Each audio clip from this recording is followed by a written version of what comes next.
காய்கறி எதுவுமே இல்லை. சரி மார்க்கெட்டில் போய் வாங்கிட்டு வந்துடலான்னு சொல்லிட்டு தான் வந்து நைட்டு மார்க்கெட் தான் போயிருந்தோம்.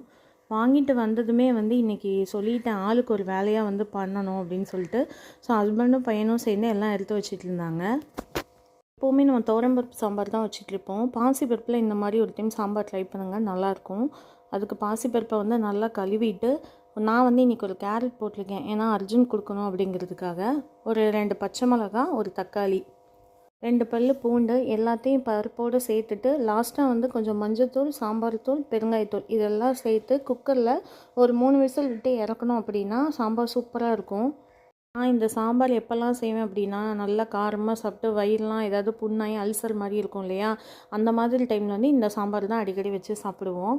இப்போல்லாம் வந்து பீட்ரூட் கொடுத்தோம் அப்படின்னா அர்ஜுன் தெளித்து ஓடுறான், சாப்பிடவே மாட்டேங்கிறான். ஸோ அவனுக்காக இன்றைக்கி வந்து தோசையில் வந்து பீட்ரூட் அரைச்சி ஊற்றிடலான்னு சொல்லிட்டு தான் அவனுக்கு ரெடி பண்ணிகிட்டு இருந்தேன்.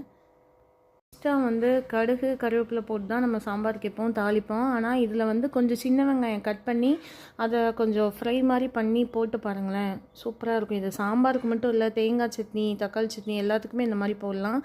டேஸ்ட்டு நல்லாயிருக்கும். தோசையை பார்த்ததும் எப்படி ரியாக்ட் பண்ணுவான்னு யோசிச்சிட்டே இருந்தேன். ஆனால் அவன் நல்லா இருக்குன்னு சாப்பிட்டான். அவ்வளோதான், நாங்களும் தோசை ஊற்றி சாப்பிட்டுட்டு அவனை ஸ்கூலில் போய் விட்டுட்டு வந்துட்டேன். இனிமேல் மதியம் லஞ்ச் இனிமேல் தான் நான் ரெடி பண்ணணும்.